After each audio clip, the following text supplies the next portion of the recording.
All right, guys, we're doing the Mount Rushmore of thrash metal. Oh, hey, guys, Party Slave Podcast, episode 104, coming at you right now. It's Anthony, we got Nate, we got Tony, another week. What's good, folks? Yo, I'm good, man. I'm always happy when we're doing this, and we don't do it enough, even though we do it plenty. I do love this. It's every day for us, and it's because we are nerds of the highest order. Yeah, I mean, we had a little hot mic moment there, Twan, but it's good because it gives a little, behind the music on how we do this, which is let's talk about, okay, oh, shit, we're live. Oh, yeah. And speaking of which, tonight was a little bit of a behind the music episode. It was, Nate. And the thing is, if we did what I was just saying, we would be very stereotypical Revolver, Loudwire. We're not that, though. We're the alternative, right? Alternative Revolver's press. Stealing from us. I mean, let's be honest, that happened this week. So they took our 3-album run segment and made it an article on their website. So, hey, if you can't beat them, join them. And hey, Revolver, if you're listening, anybody there, thanks for being a podhead. We love you. Hey, you know what? Let's back up here. If you're new, a carryover guest here or listener from last week's episode, the Vinny Caruana episode, thanks for coming back. We do this every week. We got a full catalog of everything that you want to hear, interviews, original content. So if you made it back here, welcome home. You're in a good spot. Yeah, no, you're right. We circle back. We circle the wagon every week to geek out. And it's, I'm not going to say it's the best day of the week. It's a great day, though. I look forward to it every week. So sometimes it's twice in one day. Who knows? I mean, shit. Yeah. But hey, guys, we had an absolutely phenomenal guest tonight. We had Scott Alderman. He is the author of the new book, Caravan of Pain.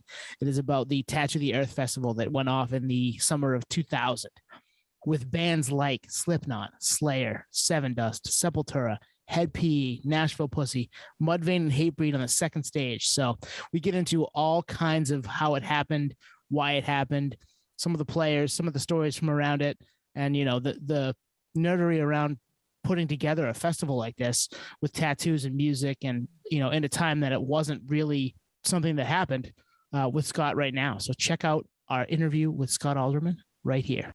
Oh my God, brace yourself for the crusade. Tattoo the Earth.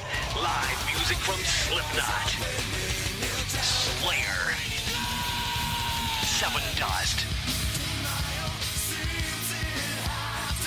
Sepultura, Cold Chamber, Nashville Pussy, Head P, and more. It's Tattoo the Earth, and it's what you want. Sunday, July 30th at Phoenix Plaza Amphitheater, featuring the world's best body and tattoo artists. Twin stages of continuous lethal music all day. Slipknot, Slayer, Seven Dust, Sepultura, Cold Chamber, and more.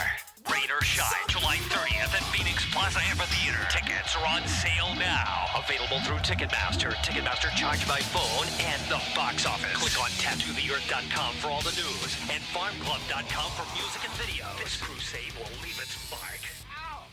what is up, Scott? Thanks for coming on the podcast, man. Really happy to have you on. We're all glad to geek out with you on your experience and what you've done with your career, especially with the Tattoo the Earth Festival, which was at this rate 22 years ago, which is insanity. So really appreciate you coming on, man. My pleasure to be here and talk to you guys about it. Yeah, I mean, so it's funny. We talk, we kind of all three of us talk about, back in the day type stuff. We've gotten to that age where we can kind of geek out on, man, could have, should have, or we did see it, but, could have done more kind of thing. Tattoo the Earth Festival is one that I personally tried everything in my realm to get to that festival at Suffolk Downs. And I remember we were talking actually these guys that I'm pretty sure I printed out like the flyer and like all the stuff off Polestar and Blabbermouth and gave it to my buddy. And like, we have to get to this fucking festival. Like, it's got every band that we're into. And we just didn't have a license at the time. So we couldn't get to the show. And here we are 22 years later talking about it in retrospect. So there's a little bit of show regret, which is one of our little terms on the Party Slave podcast. So we can kind of live vicariously through both your book and this interview today. Excellent. I think every generation has that regret. Like I saw the Ramones. That was my big thing. Like when I was a kid at the Palladium in 1976. Oh, wow. But then I felt like I missed the 60s.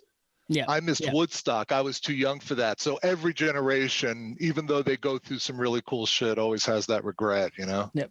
Totally. Yeah. We all like literally log in Excel sheets every show we've ever been to. And sometimes it's good to just sit back and be like, I did that, you know, and not be hung up on, you know, the fest of the show that you missed. So it's good, good perspective. You're right. Everybody's right. We're seeing the shows they're supposed to be seeing, you know? Mm-hmm. So let's take it back just before that. We're going to talk to you about the book here in a minute, but let's find out about you as a fan of music to start. So what are your like first experiences with music? What do you remember kind of it getting its hooks into you with? You know, I grew up, you know, in the 60s. So I really grew up on Sinatra and a lot of that stuff, my parents' stuff. Mm-hmm. And then I had two older sisters. So I really was just drenched in the Beatles and the Stones and the Turtles. And that's the music that I remember from my childhood. And really it was at 13, 14 when I started smoking weed and hit puberty that the rock and roll, the combination just set me on a road to ruin that I'm fortunately still on today. Yep. You know, so I've been listening to the Stones and that music my whole life, you know, the Who. But when I was 14, that's the stuff that just made me want to fucking drive fast and you know what I mean, and get high. It just hit me, and it still does, you know.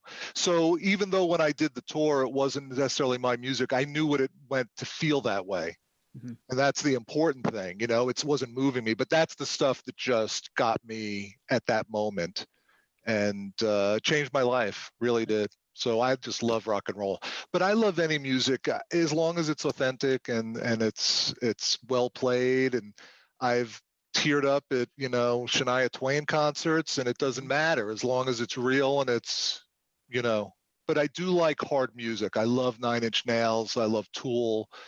That's the limit of sort of I go to in my own taste. Mm-hmm. So Slayer and that stuff, that metal definitely wasn't on my radar at that time. It's funny. On this podcast, we love literally everything. We have a saying, which we took from a local radio station, from Jewel to Tool. Nice. And it sounds like you can relate. I think that's a porn film I've seen, to tell you the truth. So they may have stolen that. But yeah, no, absolutely. It doesn't, the songs that made me cry are all over the board, man. It's, you know, it's that moment, and the authenticity is key.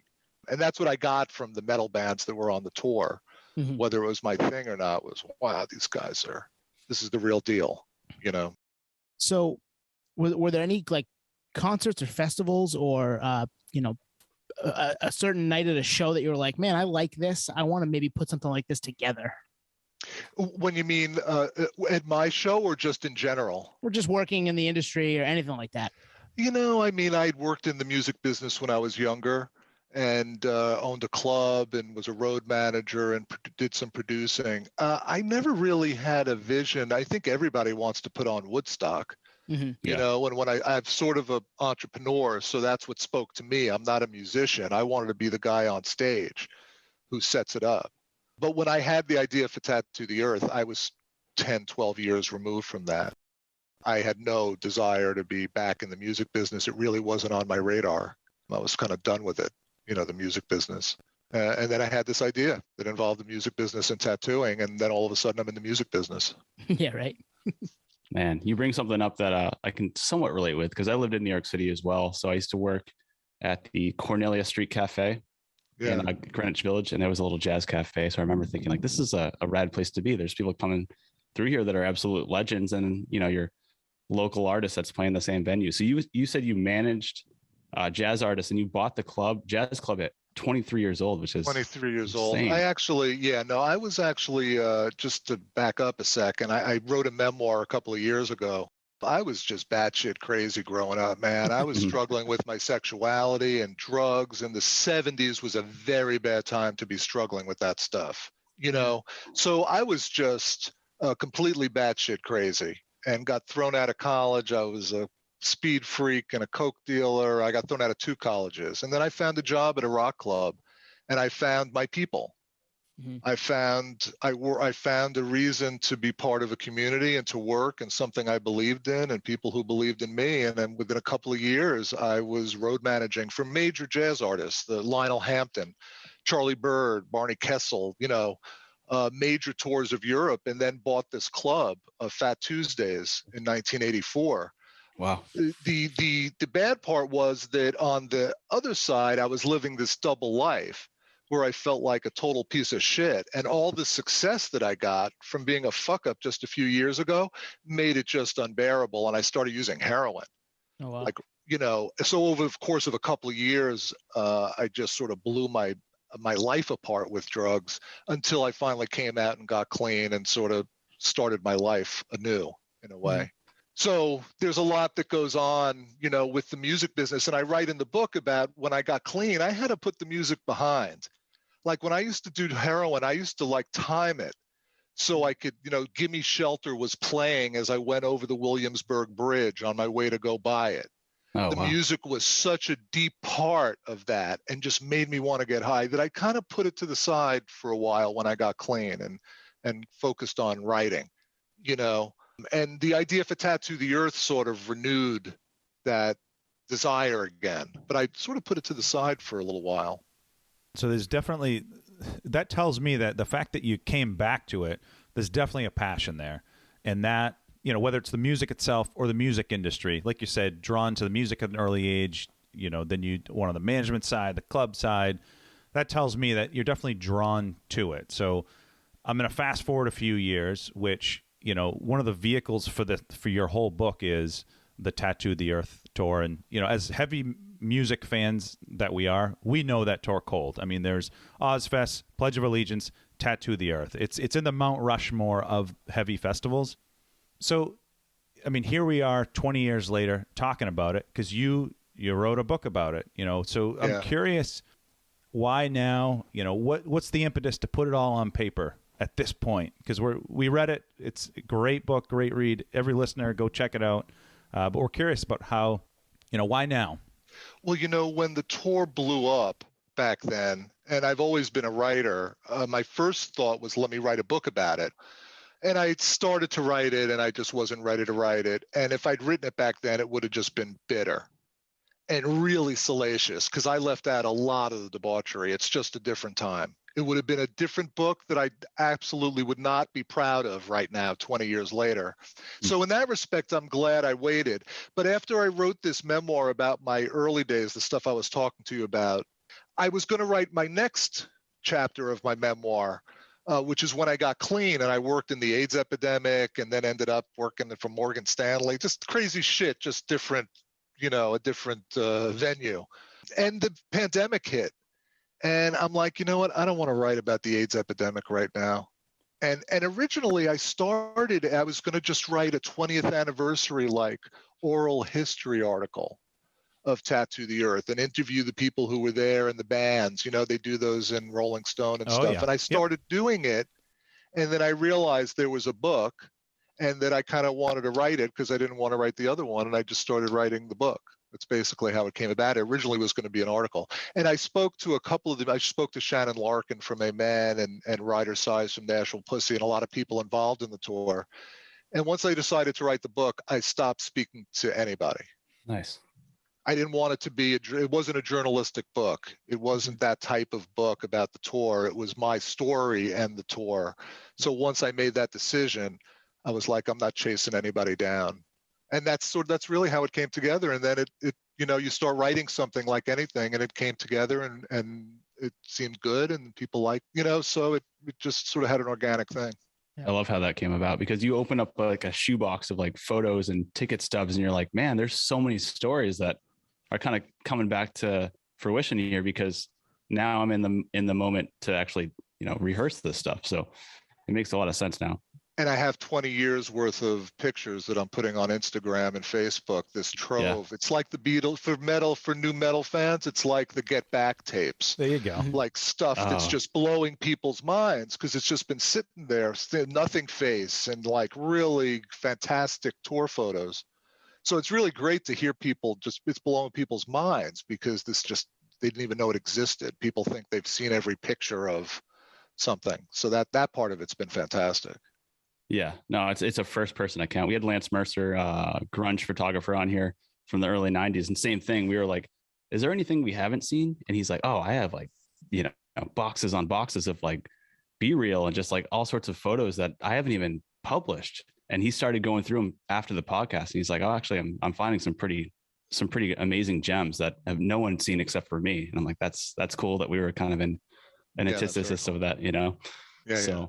What's funny is I don't know what I have. So one of the first pictures I posted on Instagram was a picture of Clown from Slipknot with this weird, he has someone else's mask on that they threw up on the stage, which is a really rare photo and confirmed what the Slipknot mask intelligentsia thought was the case. And it just became a whole thing. I didn't know. It was a throwaway picture to me. I didn't know it was the most valuable thing in my collection, It's really funny. So every time I put something up, they're like, hold on a second, this confirms this. I'm like, oh man, I'm just going to throw it up there and you guys tell me what it means.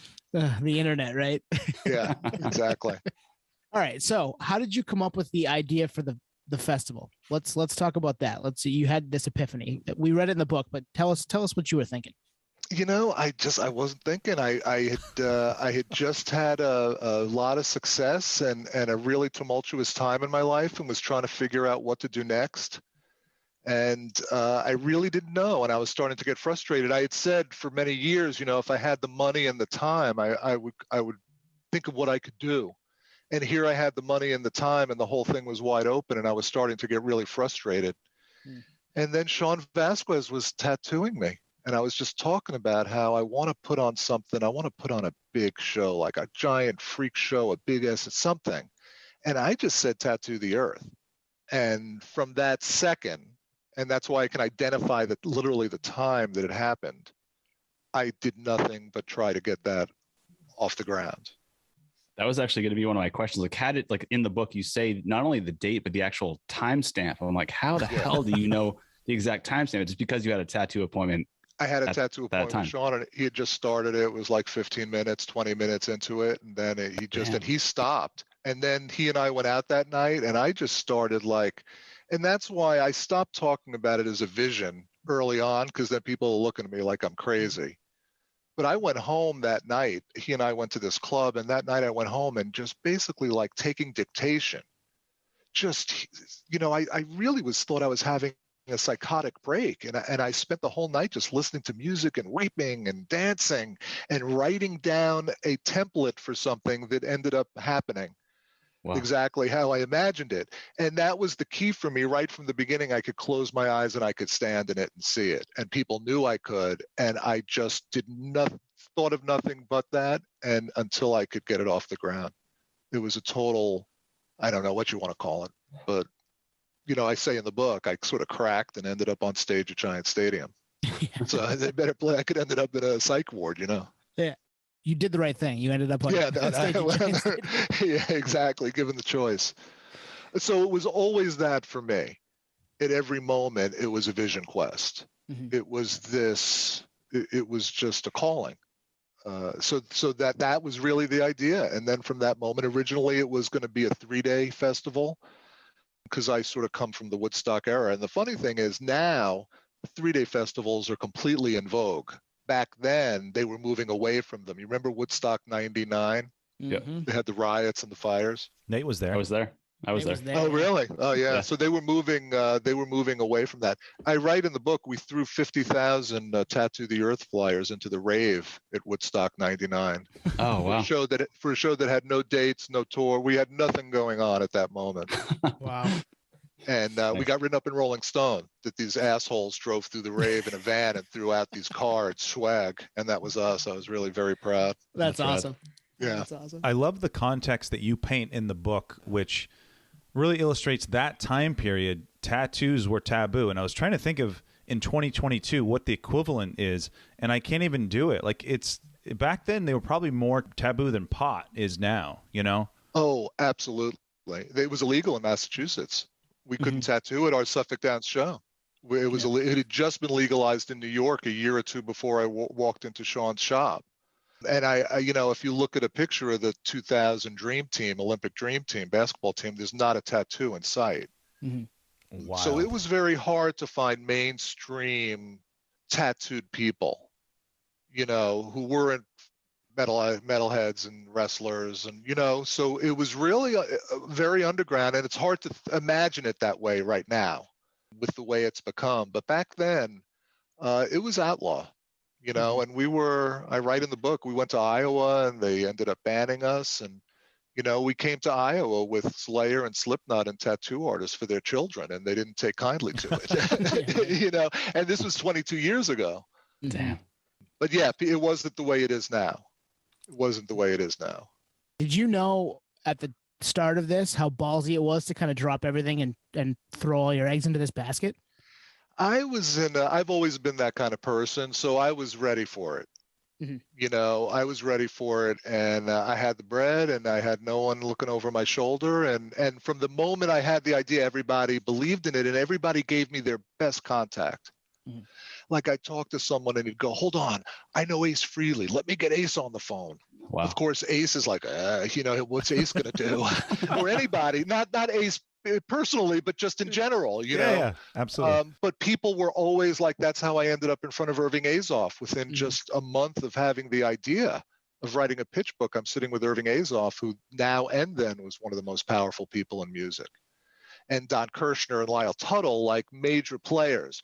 So the idea just resonated, and then my buzz from it and my abilities helped push the thing forward. It's insanity. It's like this duality, because it's like you're moving from like corporate life to, like, as you said, traveling circus. Like I think you said in the book, I was the head counselor of the most fucked up summer camp ever. But you know what, man? To me, it's all the same.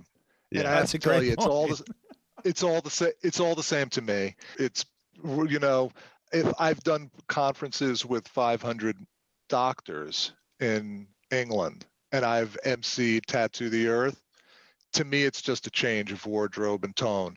Because if you believe what you're doing and you know, then it doesn't matter if you know your material and you believe what you're doing.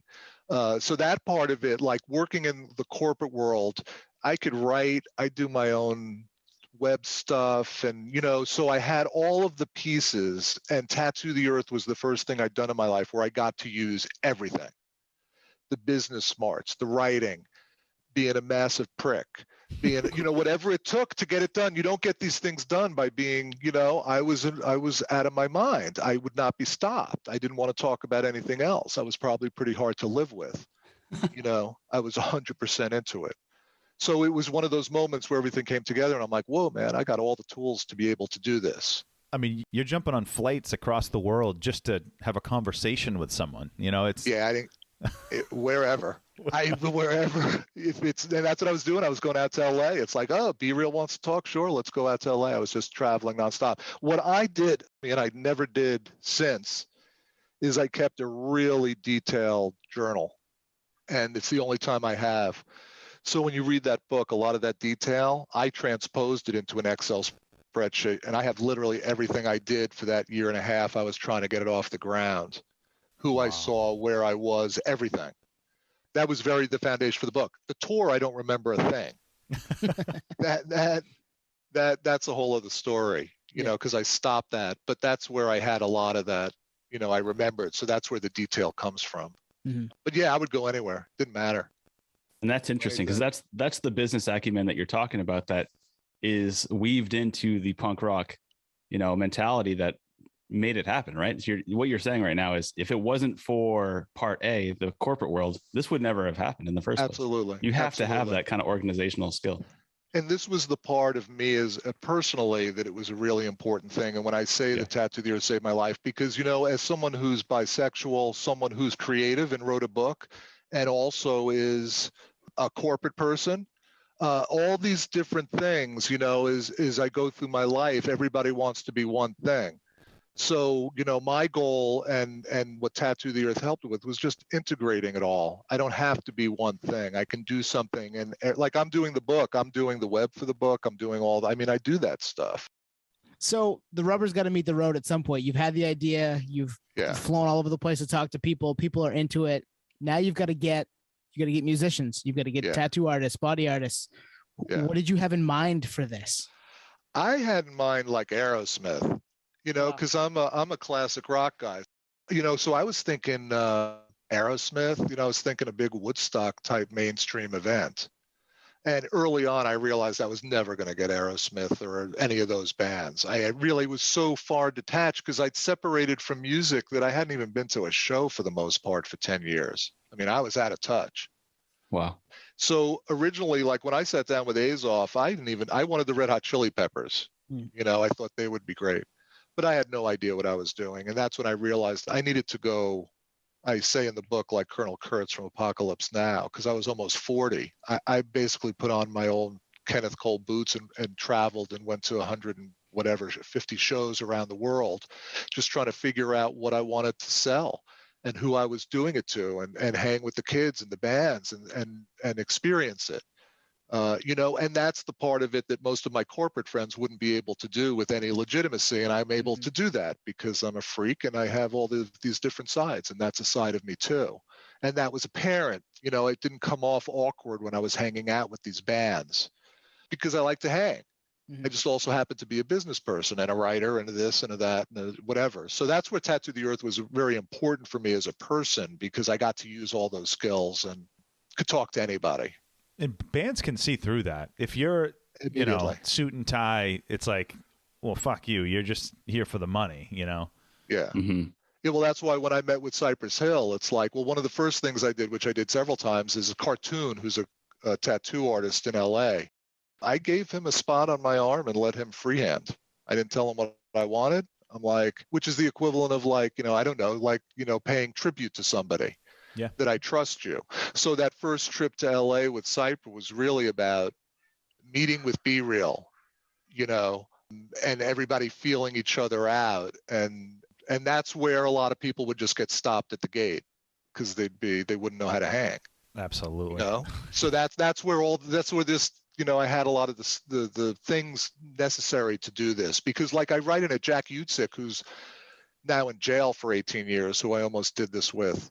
He had millions and millions of dollars and wanted to get in the music business, and they wouldn't let him in. It's a very tight club. So it doesn't matter how much money you have. It doesn't matter how much passion. There's a lot of shit that you have to navigate in order to find your way through it. Yeah, there's only so many people I think it's just you and Kevin Lyman that put on the Warped Tour that I can think of that are able to kind of get through that barrier. Kevin did it. Kevin gave me a blurb for the book. I sent the book to Kevin as soon as I finished it. And it inspired him to want to write one. I think he's going to teach it. He teaches out in USC right now in California, a class on the music business. And I think he's going to teach it in the fall, which was pretty cool. Oh, wow. But yeah, we came, and I write in the book that people always were like, I'd get emails, because there was no social media back then. Email was the thing, and I get emails, you guys, you big corporate assholes, why aren't you playing? And I'm like, it's me in my underwear, just terrified at 3 a.m, smoking weed, and just like answering these emails, just like we were not a big corporate thing, but people thought it was because of the stature of it. But it was really just me and my partner, just literally dancing for our lives. And we can relate on a much smaller scale on this podcast. And you, with as far as like the gatekeeping goes and how the industry is controlled by just a few people. And you write in the book that the live music business seems like a vast, complicated enterprise, but it's controlled by relatively few people. Yeah. And that like spoke to us big time. And it's the same people as it was 20 years ago. That part of it has not changed. Live Nation's stranglehold on live music has not changed. If anything, it's only everything else has ebbed and flowed, and that has not changed one bit. And that's why your tour was in a golf dome, right? Yes, exactly. Because we pissed Sharon Osbourne off, and they pulled half the dates once we announced them. Took all the amphitheaters away, so we were left with rodeos. But, I write in the book that I made my first attempt for Tattoo the Earth and met with Irving Azoff and Lyle Tuttle and realized I needed to get dirty and get in there. And then I got Jack Utsick, who had a lot of money, and I got Cypress Hill to commit. And it didn't matter because the agents weren't behind it. It didn't matter what the bands wanted. And that's when I realized I needed an agent, that they really controlled everything. And that's when I found my partner, who was able to navigate the agents because he did that regularly. So I think that going after the bands gave me credibility, but I don't know if it got me anywhere. I remember meeting Flea backstage at a show and talking to him about Tattoo the Earth. And he's like, I love the idea. I do whatever my manager tells me to do, man. Yeah. Oh man, I've heard that. Here's his number, and I believed him. I wasn't like, oh, I'm like, oh, no, I get it. And I never asked a musician again. I've been there many times where I get the gatekeeper. You got to talk to my agent. We've had that here for 2 years now. So yeah. Well, that's when I had the idea and I decided I was going to write the book. I stopped trying to reach musicians because I could spend 2 years just trying to reach out to Corey Taylor. I don't care. Mm-hmm. I wasn't going to write that book, and I wouldn't have been interested in writing that book. So that gatekeeping part of it is a tightly controlled commodity, very tightly controlled. Yeah, if anything, it's likely just gotten more strict. Now that social media, you think you have a direct line to a said artist, but it's actually controlled by a third party. It gives the illusion. It gives the illusion you have contact with them, but I mean, try sending a direct message to any of them. Right. Exactly. So it's always the same as it's ever been. Somebody wrote that it's the same as it ever was. Different masks, it's really right? true. Different masks as Slipknot does every touring cycle. Different masks. Absolutely. Scott, I wanted to circle back to one thing that's obviously music adjacent with your festival, which is the tattoo element. Down here in Southern California, we have Muse Inc., which is Travis Barker's music and tattoo festival, which has actually been defunct for the last few years, but it's pretty mainstream now. But when you launched this, like we were talking about earlier, tattoos it was just taboo, it was illegal in a lot of states. Essentially, like you're already trying to do the impossible, but then you're adding an additional layer of complexity and adding the tattoo element in a traveling festival. It's almost like I'm a pipe dream person, so this is probability of success is very low. Yeah, and I spoke to Concerts West when I met with Irving Azoff, and I spoke to him, and I spoke to Concerts West. The Paul Gangwar, who's still one of the big guys in music, he told me, he's like, listen, we tried bringing a tattoo artist on last Ozzfest, and it was a pain. So we have no interest. I tried to get a booth at the first Coachella, and they told me that tattooing didn't fit with their sensibility. Wow. Tattoos, that Times it was too gutter. Times have changed. So that's sort of what we were looking at, that people just didn't want to deal with it. And like I said, we had a couple of markets where they did not let us tattoo.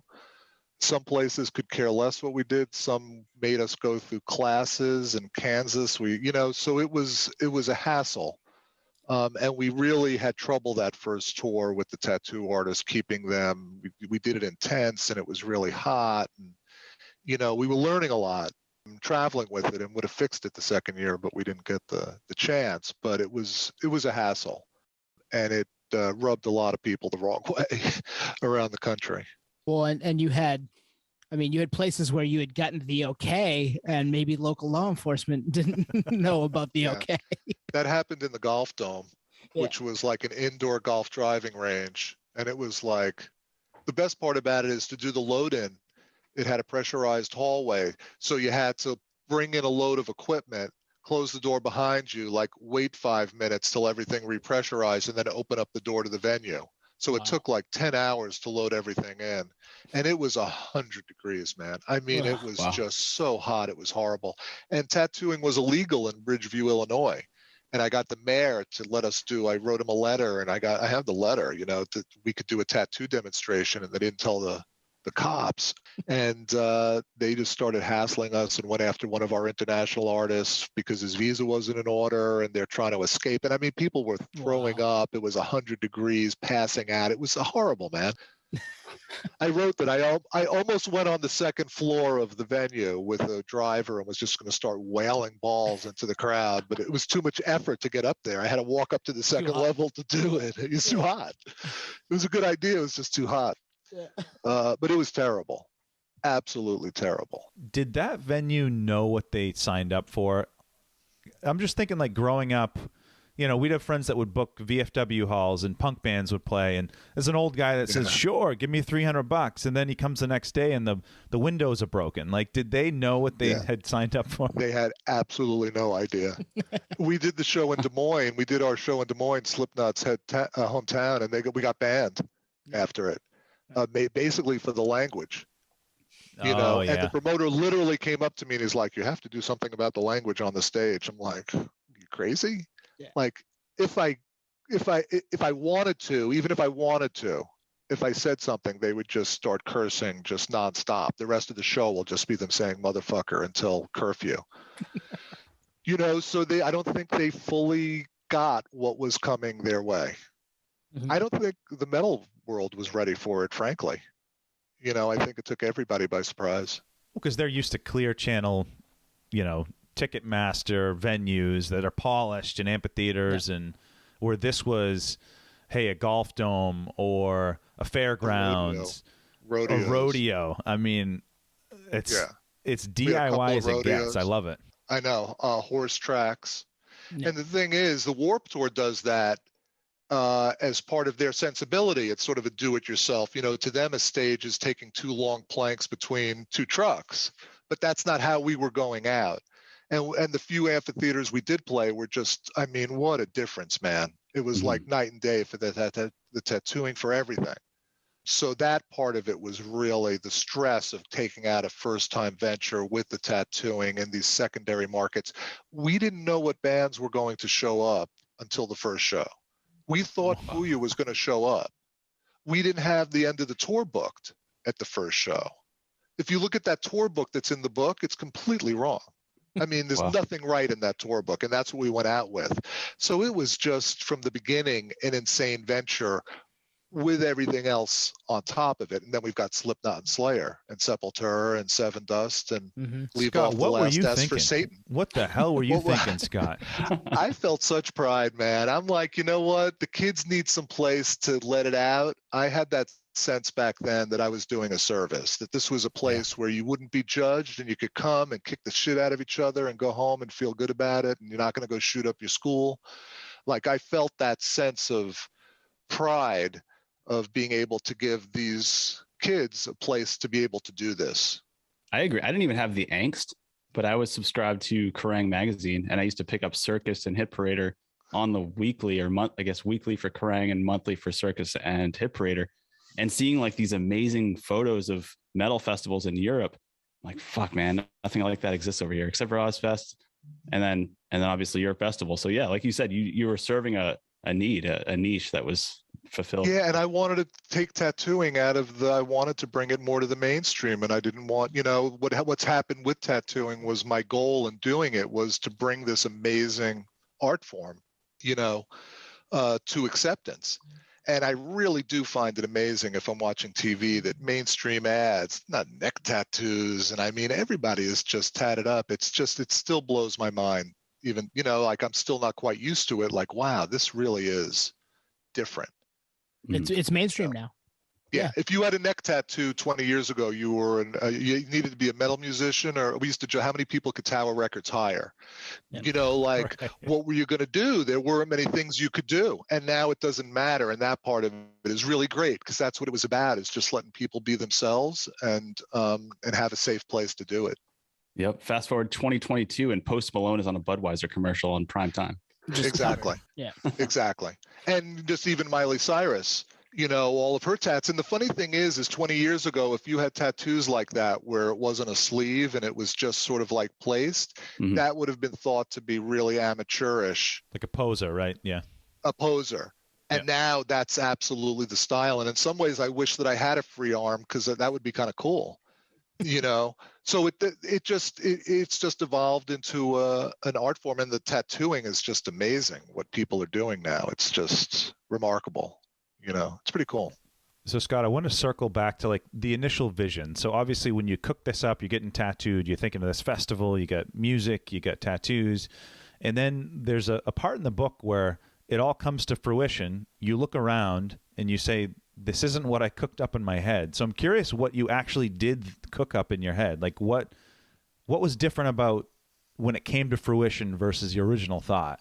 Well, I mean, as far as the music, I just didn't envision it with metal. I wasn't a metal fan. I'd never really even listened to Slayer or New Slayer. That part of it was, I didn't know that, I have that hippie sensibility that I grew up with, where we, everybody will have tattoos and that type of thing. And this was something different. And I just had to adjust my sights, because I totally got what this aspect of it was. I just needed to, because like I said, to me, I'm still 16 in my head. So I can understand that rage and that feeling of isolation and alienation. And I sort of held on to that because at first the music was just like so foreign. You know, I grew up on the Beatles, man. I need a melody and a bridge and a chorus. So that's what was a challenge to a certain degree. I think it worked. I mean, a Slayer fan is more apt to have a tattoo than a Beatles fan or an Aerosmith fan. That is no, absolutely. No, I and that's when I realized it's not what I want. I'm a 40-year-old guy who's really out of touch. Yeah. And I may have a level of hipness and all that, and maybe I can hang, but I don't know what kids want and that's where this guy, Lauren Bouquet, who was, he's in a band called Drown. And I met him, and he's the one who turned me on to Slipknot and a lot of the bands that were on. I could pull out an old list that from being on a phone call with him that probably has most of the lineup on it. Wow. And he's like, get Slipknot. They just went platinum. Because we were trying to get Metallica, Red Hot Chili Peppers, and it would have been great if they did it, but we would have been swallowed alive with our brand. Yeah. He was like, find a new, hot, hard, edgy band that's dangerous, and that was Slipknot. So he really pointed us in that direction. But I could see us moving in that direction as I went to festivals in Europe. My audience was Metallica, Monster Magnet. You know, that was I could see is that was, you know, and it wouldn't be now. You could do a more mainstream Tattoo the Earth. And that was originally my idea, was let's start it with metal and mainstream it as it went out, sort of like Warped Tour did. And, you know, but back then it was Renegade. And speaking of Renegade, you have mentioned it, and we mentioned the Suffolk Downs date. You guys were permanently banned from how many different places? 2. We ended up banned from 2 out of 18 shows. Yeah. But in the first 8, we were banned from 2, and one was Slipknot's hometown show, and then my hometown show. Yeah. So yeah, we got banned. We got banned from Revere for life. They had a meeting like the next day. Old ladies were driving around Revere trying to figure out where the party was so they could shut it down. Wow. And Slipknot and Tattoo the Earth were banned for life. Scott, that's a good thing. Revere Beach, no one needs to go there. Yeah. That's true. That's true. It was a good venue, though. The sad part is, you know, we were struggling, and that was a good venue. We did over 10,000 people. Like, it's fun now. And even then, I had a sense of pride of like, hey, cool, fuck you, we got banned. And John Peters, who's the promoter, is like, well, where are we going to do it next year? Right. Like, we're outsiders. I don't have access to amphitheaters and arenas. Like, there aren't that many places to do this other than a parking lot. What was that? Local Bazooka used to do it at that airport in Fitchburg.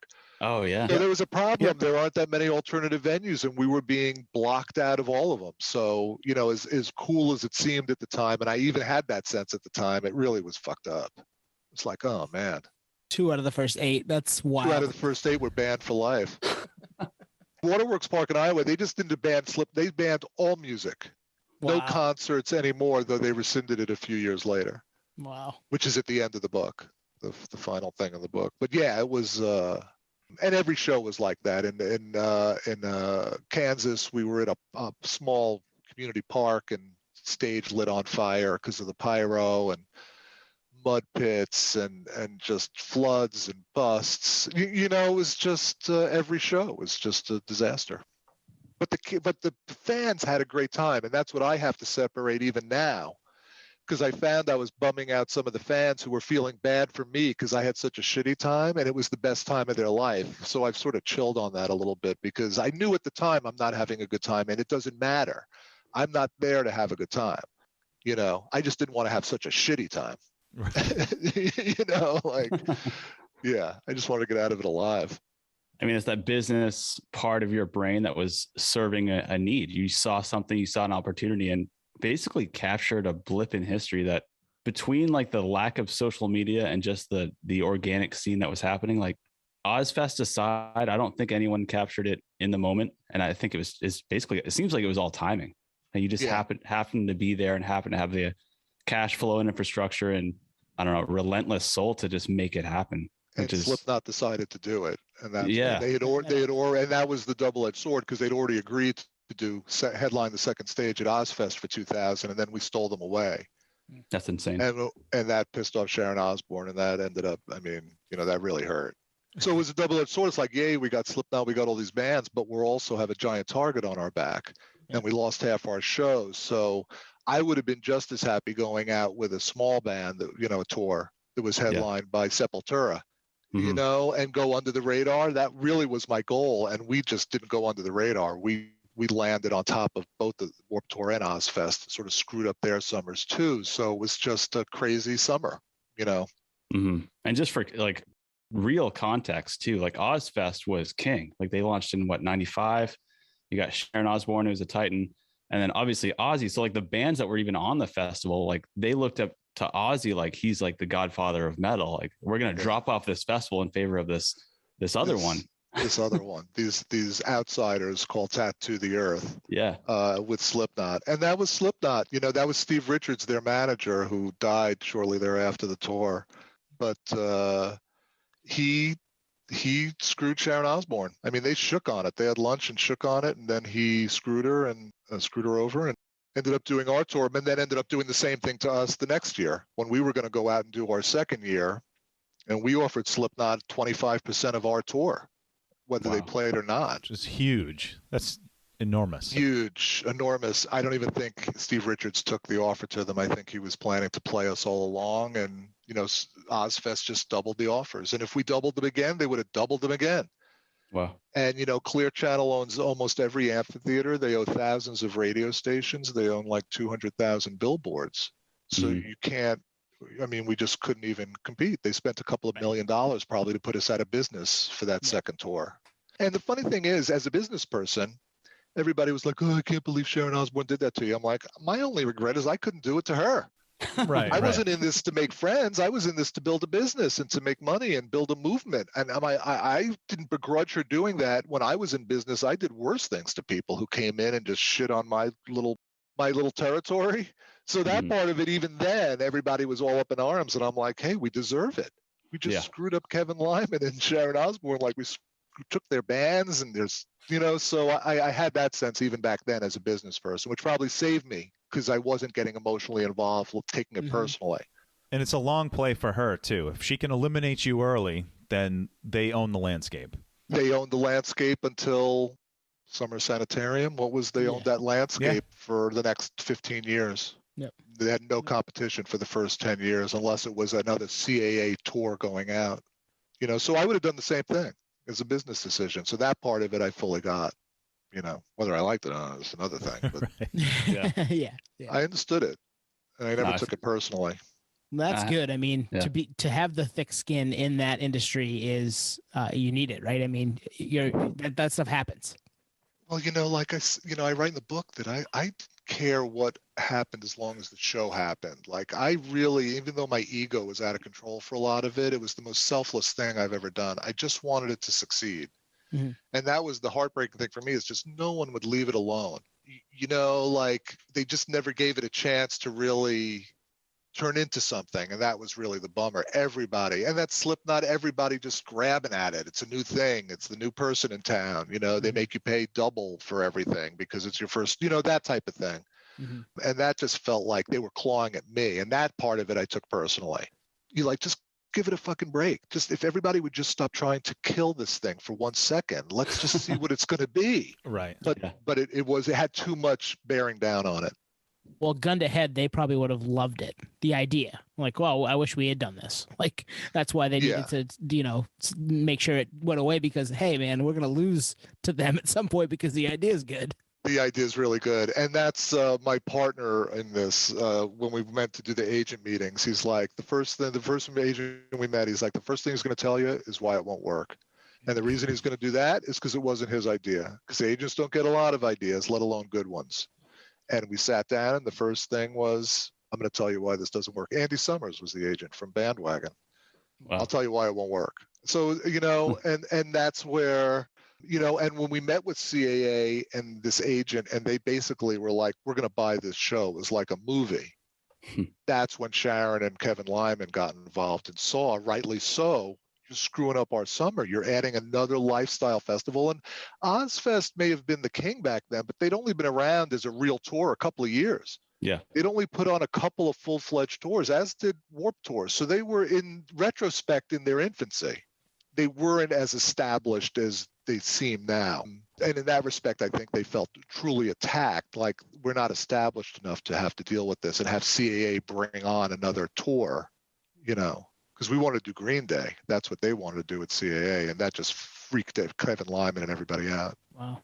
You just said something that kind of reminded me of an interview I saw with Elon Musk, which is he was going to start SpaceX, and his, advisors at the time kept showing him montages of rockets blowing up. They're like, this is a 6-minute montage of rockets blowing up, and this is why you shouldn't do it. He's like, yeah, I don't care. I'm going to do it anyway. Yeah. So it sounds like you kind of followed that same route. You're like, you knew you had that moment in 1998, and you're like, I'm going to fucking do this. I don't care what any of you guys say. I'm going to fucking do this. It's going to happen. I'm going to do this. And I had so many things, and I didn't get that sense of it writing the book, as people who are reading it like, man, I just can't believe you never gave up. Like, what were you thinking?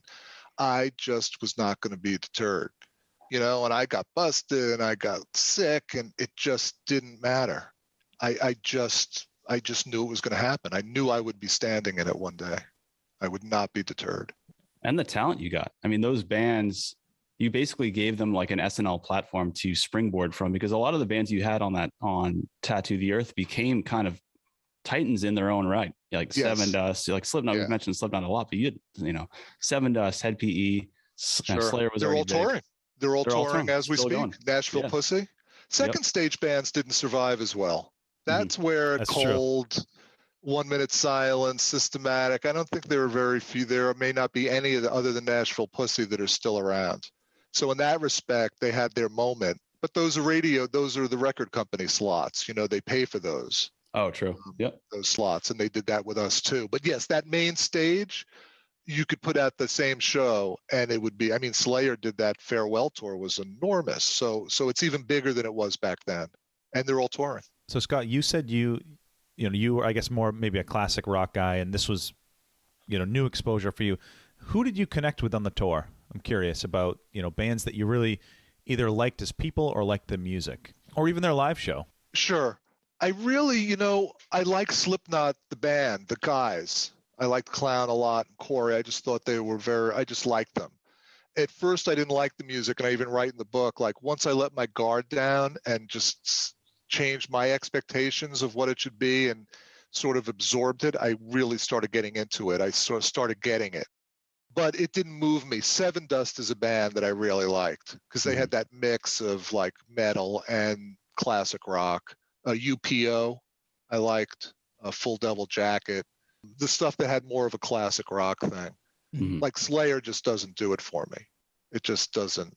It just, and I get it. And I get why it does for other people, but it just doesn't move me. Right on. Yep. And Slipknot doesn't either, but I get why it does, if that makes sense. Oh, totally. And I knew watching those shows, if I was 16, I wouldn't have wimped out like Nate and I would have stolen a car or done something to get there. I would have been in the mosh pit just getting a concussion. And I'd be 22 years later writing about it on Instagram, so I knew that. It's just, I was an old guy and I grew up differently. But I had that sense all along. It's so funny. Why I could connect with the kids too. Yeah. It's so funny you said steal the car, because that was actually the plan. We were going to steal my buddy's. Nice. He was living with his grandmother. He was going to steal his grandmother's car, and we were going to go down to. And he would have too. Suffolk Downs. Oh yeah, he definitely would have. You should have just said that. You should say to the grandmother, "We're going to go to the horse track.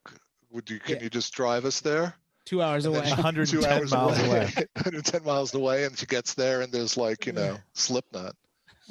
That's amazing. She'd be driving around trying to stop the party. Yeah, exactly. But yeah, I always had that sense, and that's why I think I could MC and I could connect with the kids, because I'm still one of them. I'm just an old man, and I still feel that way at 61, which is a really cool thing. Mm-hmm. That's never changed.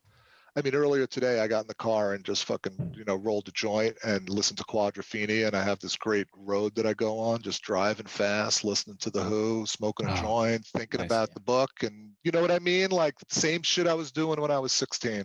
Mm-hmm. I don't know if that's good or bad, but it is what it is. My wife would say it's not good, but I never lost that love of rock and roll. It just, to this day, just, there are far worse things you could be doing, Scott. Far worse things. Absolutely. That's what I tell my wife. The best things about this world are dogs and rock and roll, man, and pot.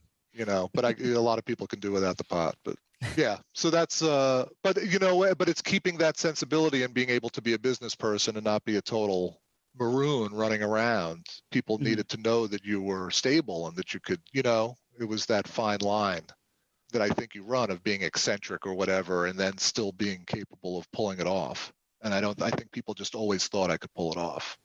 Yeah. And you think you kind of brought it full circle with The Who too, because that album's very much like a rock opera that was, Roger and Pete kind of, and all the band members kind of come into like an idea like, hey, let's make this wild idea an album. That's a story that's being told through, this whole album front to back. And it seems like that's what you did with this book, which is something we are stoked on. We love the book. Excellent.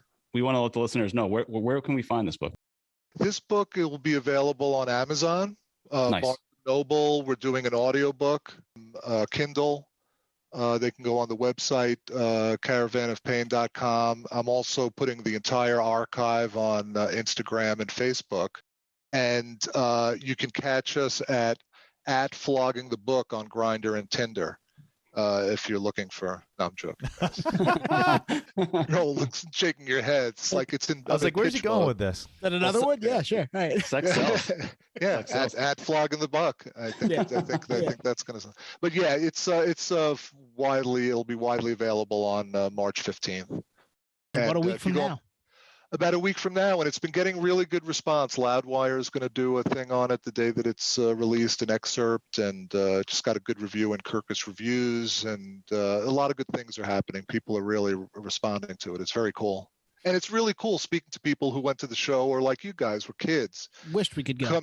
Coming full circle. Like, I just real quick, I found it really poignant that, 22 years ago, I was in my underwear at 3 a.m. and, some kid is emailing me going, why aren't you playing St. Louis? You big da-da-da-da. And then on Instagram last week, some guy emailed me, why didn't you guys play St. Louis?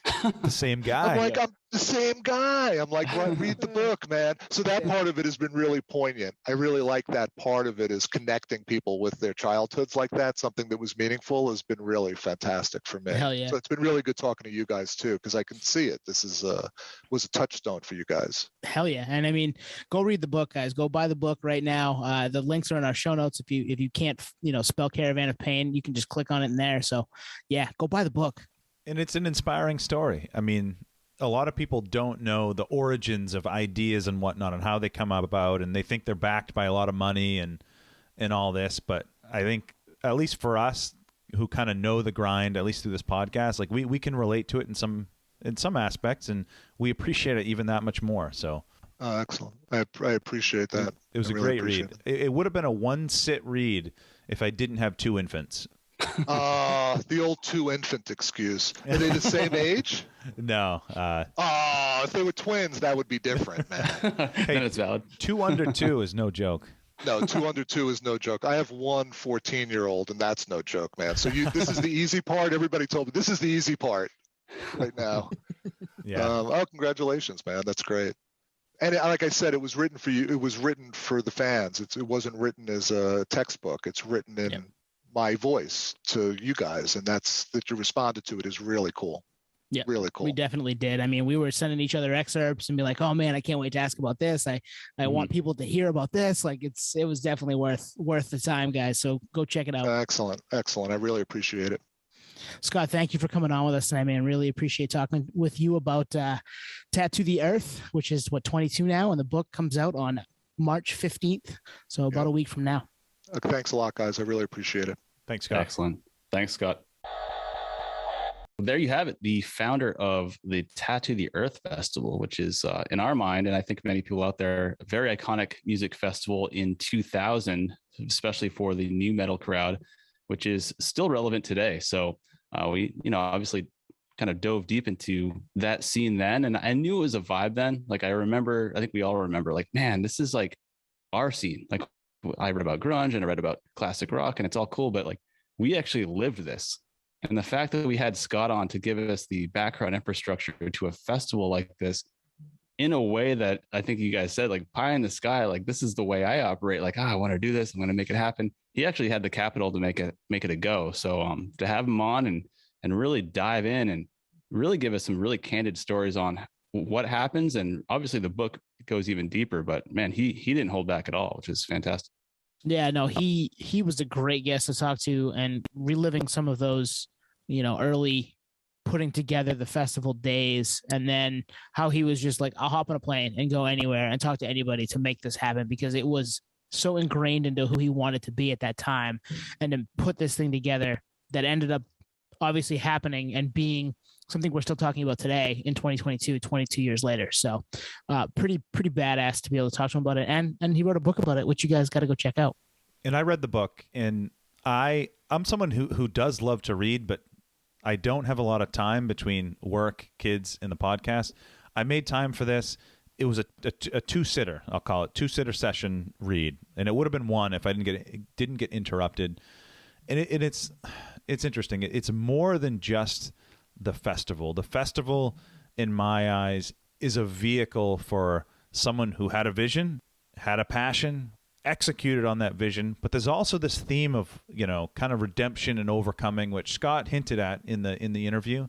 You throw heavy music in there, a heavy tour, music industry jargon, that's Nate's like wet dream, right?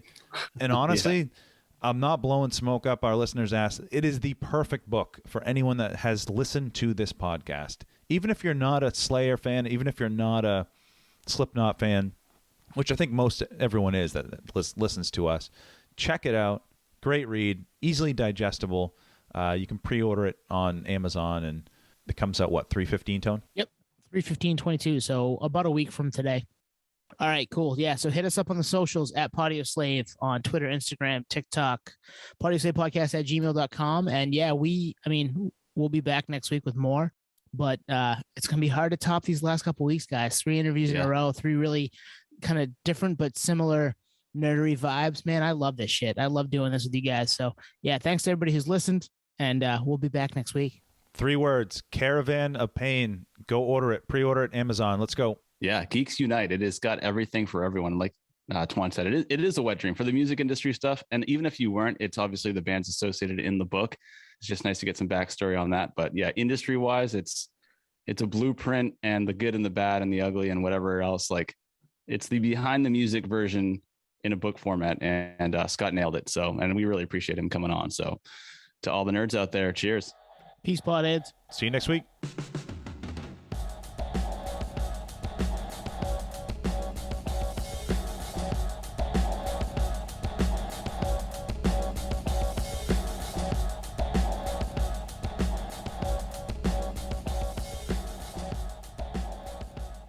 I did one of these, some guys who actually were at the show, so it's interesting with people who weren't. Oh, nice. Because everybody I spoke to who was at the show broke their nose, got a concussion, they lost their shoe, they've lost their car. Everybody had something happen to them who has contacted me from that show, that they were injured in some way. Yeah. And they were probably prideful of it too. Right? Oh, completely. I love it. This is great. Completely. And some kids like on Instagram, he's like, that was my first show. I was 12. I'm like, man, I'm so proud I helped you on the road to ruin. And here we are 22 years later, and you're in your 30s and still doing it. So that part of it I really like. That's the part of it I always really liked. That's the part that Slipknot really, their dedication to their fans and vice versa. I knew that 20 years ago that was something unique. And obviously it was, because it was extraordinary. And they're bigger now than they were then. Mm-hmm. It's really incredible.